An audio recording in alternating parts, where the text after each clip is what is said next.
Hey guys, it's Danielle. Welcome back to my channel. So in today's video, it's going to be actually over a few days of my sister's hair, who has traditional locks, and my hair, and I have micro locks. I'm going to take you guys through what our hair looks like before and after a retie versus a retighten, and then we'll sit down and talk about some of the things that are different in my world of micro locks versus her world of traditional smaller locks. So just like always, there are chapters if you're only interested in maybe just hearing the Q&A and not seeing what we look like before and after our locks have been retightened. Feel free to go ahead and skip to that part. And as always, if you have any questions, please leave them in the description below. And I appreciate you guys. See you in the video. Okay guys, so this is my sister Danielle's hair. So as you can see, she's got smaller, more traditional locks, and her locks are coils, right Dani? Her locks are coils. So she is about due for a retie. So let's go around the front. I don't do ties. Well, so excuse me, she is about due for a retwist. So this is what her roots are looking like here. Let's see if I can get a focus here. So that's what her roots are looking like up close, and she has a little bit of a buildup on them across the front, probably just from some like edge control or something like that. And then so she's got actually quite a bit. How long have you been, Dani? 5 months. 5 months. So she's at about 5 months and I'm about 6 months. So let me do like a cross section. So that's what they look like there. They are about, I don't know, I guess like a size of a cigarette, you would say. That's what size they are. And they're starting to bud and frizz all over. She's got a lot of shrinkage too. She doesn't have as near much of a problem with slippage as I do. So her hair is a little bit less of a finer texture. You can see her hair is fine, but these are small-ish locks. This is as small as her loctician would go. And then next week, I'll show you guys what it looks like in our comparison of smallish locks versus micro locks. This is what it looks like from the front on her hair. Turn to the side. There's that side. And then go ahead and turn to the other side. Sorry about the noise in the background. We're locked mamas, so we got kids. And there's that side. And yeah. So that's what her hair is looking like pre-retie on smallest locks. So hey guys, it's Danielle. So I have shown you guys what my sister's hair looks like pre-retwist. I'm just gonna give you guys a look at what my hairs were looking like versus her hair when it's time.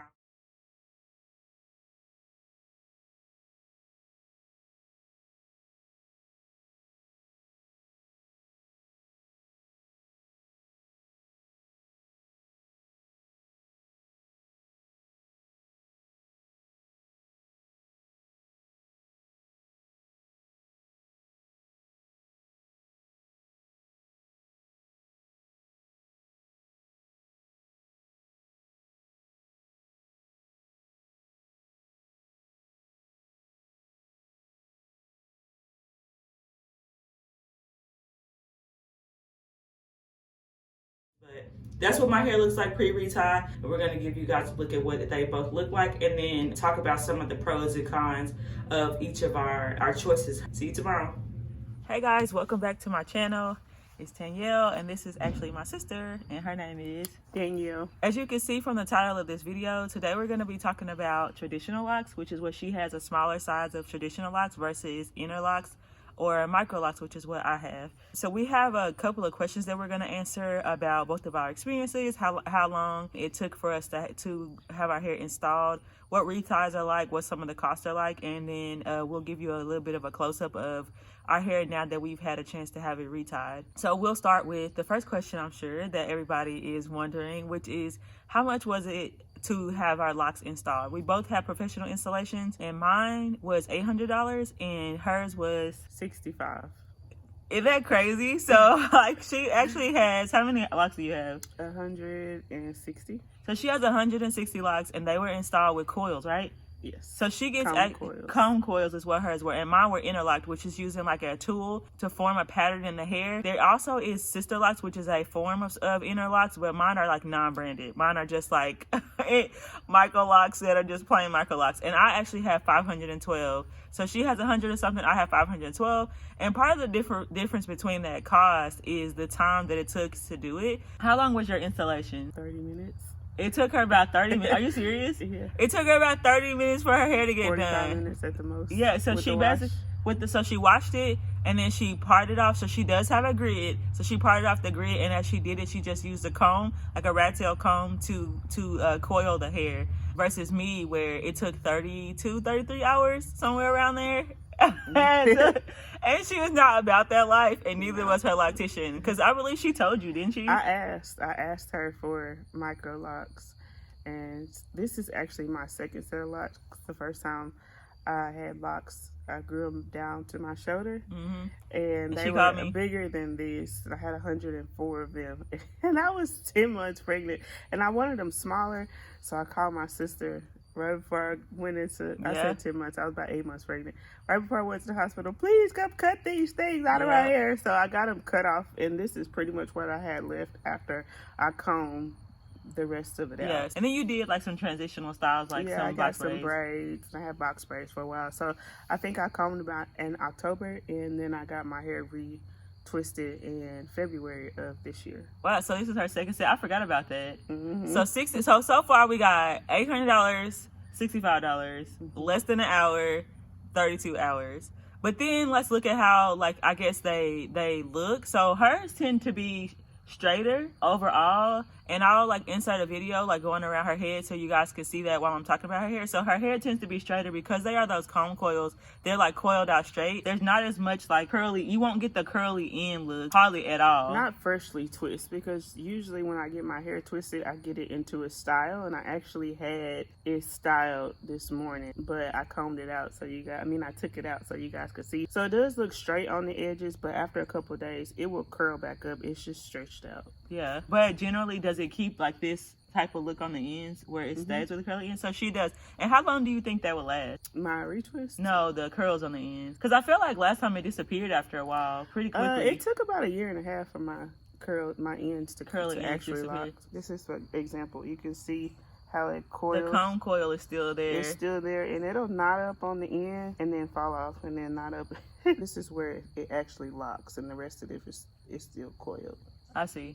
Yeah, so you have the budding on hers. The budding is basically like, so this is all fresh retwist, and then it looks like these got married together, right? Yeah, these are interlocked. I got some faux locks when I went on my bachelorette trip in July, and it kind of thinned out my edges, so I ended up having to interlock these two because they got pretty thin at the root.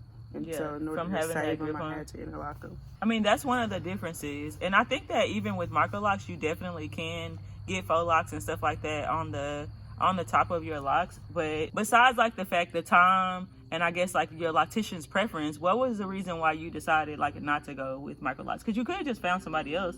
Honestly, it was because I'm not sure. I'm not like dead set on keeping my hair locked. When I get to that point where I'm like, yep, I want Microlocs and I'm gonna keep them forever, then I'll invest in them. But she didn't want to do them, and so I really didn't press the issue. Yeah. Because it doesn't take very much to comb these out. Yeah. Even after they lock, and then I could just get what I want. And at that particular time, I wasn't pressing the issue. Yeah, and so that's another advantage of traditional locks versus Microlocs, is that should you change your mind, there's less permanency. Like, of course, I could comb these out, even though they're not locked yet. I could comb these out, but considering like the lesser investment, the lesser amount of time, and then how big they are, like it would be a lot easier to comb out 100 and something locks versus combing out, over 500 locks. It's time consuming. And she charges $65 to put them in. And it's just pretty much what I pay every 6 weeks to have them retwisted. If I wanted them combed out, it would cost me about $400. For her to comb them out?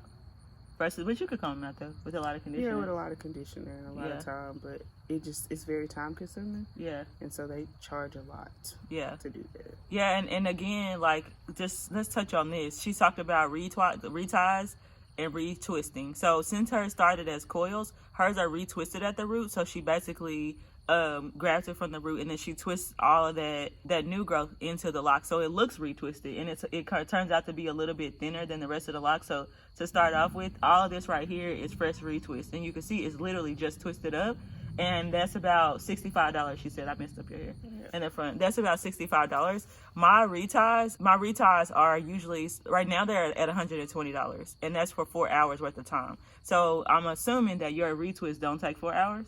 Takes about 30-45 minutes. Yeah, so the same amount as the install, that is 30-45 minutes and still about $65, versus for me it taking $120, and it's a lot more of my time, so it takes me 4 hours of being there. So this is like a bigger like financial and time investment. And I would say too that I feel like you end up with less slippage. I know you have low density hair. My hair is thicker, but it's not necessarily more dense than your hair. Yeah. So you have like... And so I have the same amount of hair. So you'll see that when I get my hair retwisted, you would think that all of this is new growth, but only probably about a fourth of it is, because we're having to retwist hair that's already there several times because it does come out.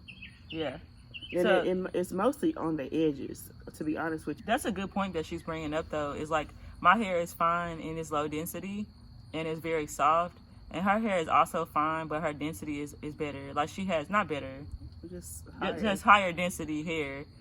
So she still does have some slippage around the edges and stuff, but her slippage it's easier to fix. So talking about that, that's another thing for us to touch on, like the ability to fix locks yourself and for maintenance over time. So like for me, I don't know if it's because like y'all listen, I can't even clap on beat. Let's be honest.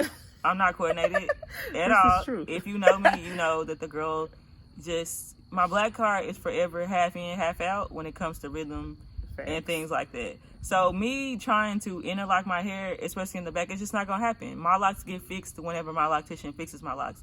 Versus if you have palm rolled hair, or even if they started with finger coils, but palm rolled is the way that she does your retwist, you can do it yourself. Because you just palm roll. I retwisted my hair myself with this many. Mm-hmm. Yeah, but you can though. And I'll never do it again. Because it took forever. Yeah, it takes a long time. It does take a long time, but on an individual basis though, you could go in and like fix it. If I really wanted to save my $65 every 4 weeks, I could do it myself. There's no. I mean, it takes technique, but yeah. And also, her husband is locked. Yes, he knows the deal. Yeah, and I actually retwist his hair. So yeah, and she retwists his hair, and also their son is also locked. Yep. They're like a whole lock family. My husband is on my side with the lack of coordination because he's white. Listen, I don't even know if anybody in my family can clap on beat. I can clap on beat. I'm talking about my immediate family, like me and Matt and the kids. No, we're challenged. I'm not pigmentally challenged, but I'm just that part of the culture just left me behind. So Matt is like he can do a quick weave. He can do a quick weave. Yeah, you told me that before. He can do a quick weave, y'all. Poor little Matt. He has had to do that before. It wasn't on me, but he can do a quick weave. But he ain't interlocking nothing. He says my hair is neat. If that tells you anything, it's so neat. Anything else you want to add? Well, I would just say if it's something that you want to try, don't be intimidated by the process of it. Just do it, because the thing about hair is that 9 times out of 10, once it's done, it can be undone. Yeah. So if it's something that you want to actually try, don't think, oh, if I get it, I gotta cut all my hair off. That's not the case. No, it's not. I cut all my hair off because I was very pregnant and emotional. And you still didn't have to cut all of it off. And I still didn't have to cut all of it off. But I could have gotten them combed out, or I could have gotten them split. For instance, if I wanted to keep my length, I could have gone to my loctician and she could have split them. And there's a technique that they use to split your locks. Yeah. And I would say the same thing. You know, it's a bigger time and money investment to go the micro lock route versus the traditional lock route. But I think that the good thing about micro locks is they also come in different shapes and sizes. And so if you don't want to invest $800 for interlocking and you don't want 512 locks, they're not sister locks. And so there's no like set technique. You can do them in different ways. Braid locks can be started with braids. They can also be started with palm rolls and 2-strand twists, and then they're also interlocking. And those, actually, the price is going to decrease based on the amount of time that it's going to take to do them, with braid locks and twists and coils being a lot cheaper than getting it interlocked. And I will say, I know people who have traditional locks that interlock their hair. Yeah, they don't get palm rolls. They actually use the same tool and they interlock their hair. And it looks more like condensed. It looks more condensed. Yeah. And you can see the pattern in the interlock, so it gives their dreads a little bit more texture and character than actually them just being, round palm rolls. Round palm rolls, yeah. And that is a good point. If you guys would have more questions though about like how locks can be started, I do have a video that's coming up soon about the 4 different ways that I know of that are the most popular ways that micro locks at least can be started, because this channel is focused on mainly fine low density hair with people with micro locks. that will be coming up. And then also, if you have any more questions for my sister Danielle, I can maybe have her back on to answer those questions. But I hope this kind of helped you to decide, maybe from our perspective, the cost difference, the time difference, and then the experience difference between having Microlocs versus sisterlocks, and for you to decide, like, just do you, boo, whichever one you think. I do want to say one more thing. People give the ugly stage a bad rep, and it really grinds my gears because there's no such thing. There's so many different ways that you can do your hair during that stage. It doesn't have to be considered that, and it would only be that if you label it as that. Yeah. And so I just think that people shouldn't be afraid to at least try if they're interested. Yeah. There is, and like, you know what? Listen, I got a couple wigs. Yeah, tell them. And if my hair get a little on the shaky side, baby, I would throw that wig on fast. Yeah, and I just put a ball cap on. Yes, I'm known for my ball cap and my ponytail. That's one thing that you should, if you do have like those days. Those days, get you a couple of nice wigs and get you some crochet styles on top of your locks until they get to where you want to. But just don't not start because you're scared of what people might think. And we both have very professional jobs. I'm an instructor at a community college, and I'm a dental hygienist as well. And she's a realtor, and we both invest in real estate. So, you know, we have rental properties, and people take us seriously. Yeah. Even though, you know, I have locks, I have tattoos. So do you, I guess, is the premise of this. But hopefully this was helpful. Again, like, you know, we have some close-ups in there of like what our hair is looking like now, and then I also, somewhere in this video, I would have already incorporated what it looks like before and after needing a retwist or a retie, so you guys had that experience. If you have any more questions, you can drop them in the description below, or you can follow us on Instagram. I am at thelocdmama, and she is at Welcome Home Arkansas. Welcome Home Arkansas. So and she can help people with real estate all over the whole world. Yes, I have. Maybe not the world, but the United States. I do. I have partners in all 50 states. So if you're interested in buying a home, selling a home, or investing in real estate, you can follow me on my Instagram at Welcome Home Arkansas. All right, bye. Bye. Bye, bye, bye.